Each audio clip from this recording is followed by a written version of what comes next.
Wow. This is a bad muffler.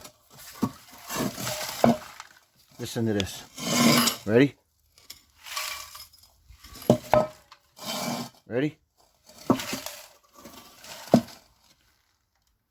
All the baffles inside have collapsed. Now this truck has a little muffler there, which is no more.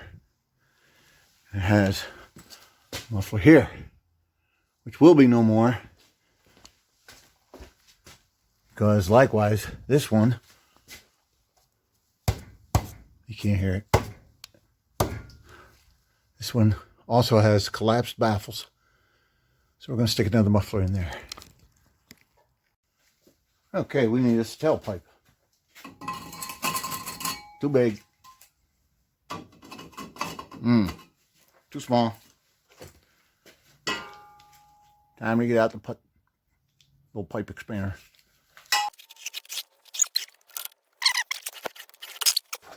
There it is. It's a Mac tool PB 1500X3. And we need to do it a little bit more. Kind of a pain to do one-handed while holding the camera. So I'm going to do it off camera. You get the idea. So this tool is a little bit worn out. It's got too much play. Turns it into a cone. So we use this tool. We don't need a whole lot. So I'll expand it a little bit. If you don't have an air intake, you can try and clamp down your pipe and do this by hand. But I wouldn't recommend it. Let's see if I can get it on the video here.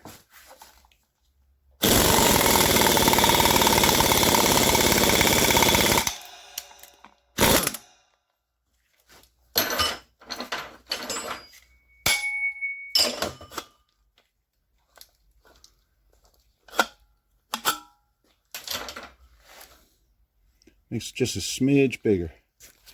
Go over to the truck, see if it fits.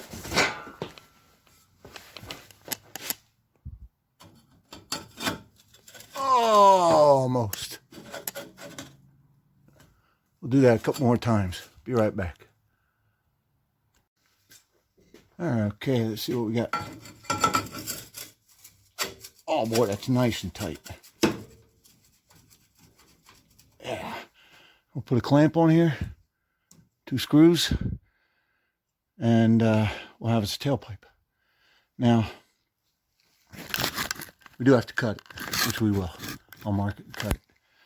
When you clamp together a system, use little self-tapping screws. Put 2 in there, and that way, if you hit a big bump or you smack something in the road or on the trail, it won't tear your whole system off. Okay, it'll make a hell of a noise, but it'll keep it together. I'll show you that in a second. Put the clamp on. When you put your clamps on, don't face them down. It catches on things.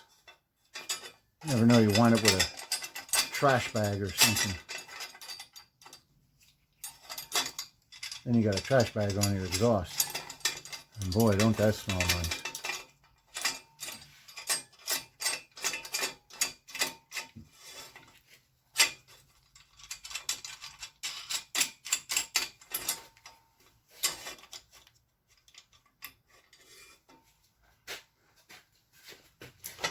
I'm going to seat that puppy on there.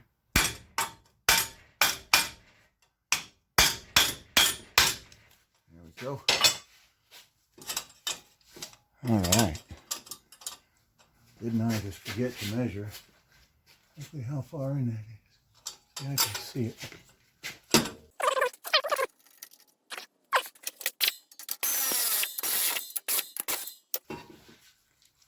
Boy, that's on it good. I'll be right back with a couple screws.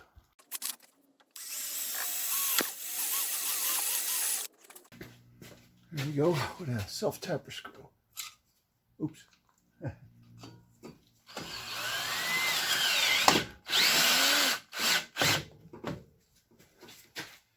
Doesn't have to be super tight. You don't have to deform the pipes. Just make sure it doesn't fly apart.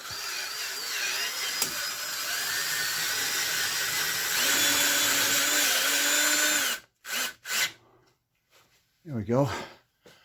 I clamp to seal it and hold it. These little bolts will ensure that it doesn't take a hike when you hit a tree branch or somebody else's muffler that fell off because they only clamped it on. So here's the joint that I told you was loose. Look. This here's a butt joint. Now inside here is a layer of roofing tin and a layer of like a muffler bandage. So when it's nice and tight, it all seals. But when it's not nice and tight, it's loose. There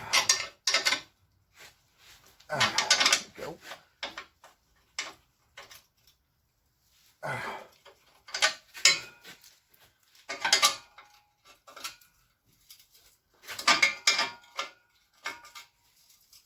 No matter what it is on a vehicle, it will loosen up. And it will break. No matter what you drive.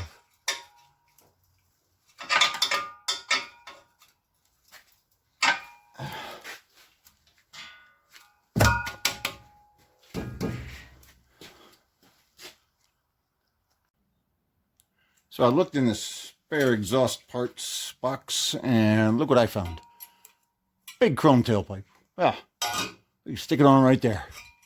All we got to do is cut it, put it on, and tighten up a bolt.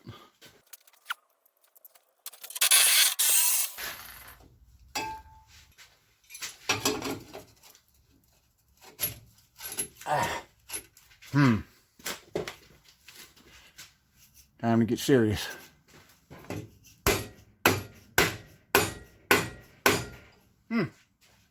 Perfect.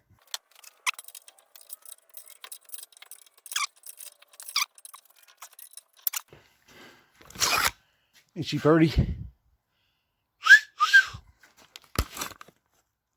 There's not enough room under here to film and to cut. I'm going to cut out that old muffler. Now, if you're using a Sawzall, take grease and put it around the area where you're cutting. As your saw goes through it, it's going to pick up the grease. It's going to lubricate your cut. Your saw blade's going to stay sharper. You're going to cut faster. As well as use a little lube or something on the blade, and it'll all do better. Okay, this pipe is the size of this stock exhaust, and it slips into the muffler. I'm going to put a clamp here to seal it. I got a screw here to retain it.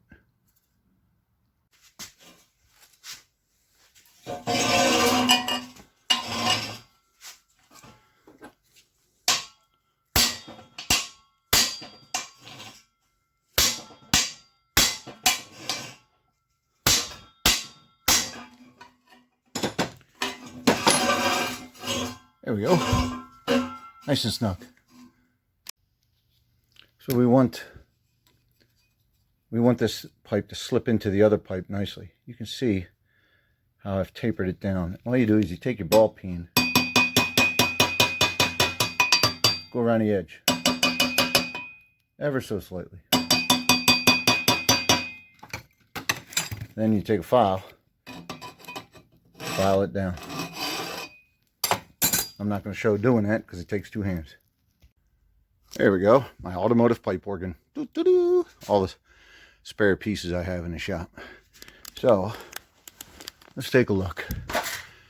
Now I found this in a box of spare parts, and the reason why I put it on there is not because it looks cool and it's chrome, but because I needed about this much extra pipe, and I didn't want to run to the store just for 8 inches of pipe. So I cut it here, and I used that piece in the front.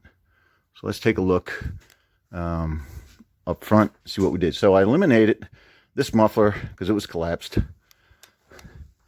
Then I took a thrush muffler. I put it in here. Now, I made an adapter, and this piece goes into here. You like that? But so it's screwed together, clamped together. And I also made an adapter. These are screwed together. Oops. Focus. Screwed together and clamped together. Now, when I make these are extremely tight. I mean, extremely tight. I usually have to bang them together. You saw that I was using an aluminum disc to soften the blow, and I still had to cut off the tip, just like this much of it, because it flared out a little bit, and I didn't like that. But when this all goes together, it's incredibly tight. You almost don't need clamps, but I don't want to risk suffocating. So there's a nice new muffler.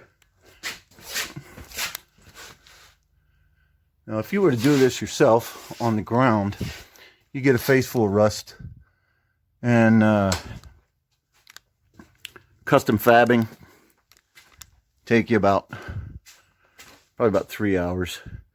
3 hours of cursing and banging and cutting. And but the cost for all these pieces is let me see, it's about $30 in clamps, $25 in pipe, and I picked up that muffler on sale for $26. So I wanted to see how cheap I could do. That's why we're a little short here and a little short there. Probably could have saved myself a little time, but I wanted to see how cheap I could do it exactly. So for less than $100, I replaced both mufflers on my Rover.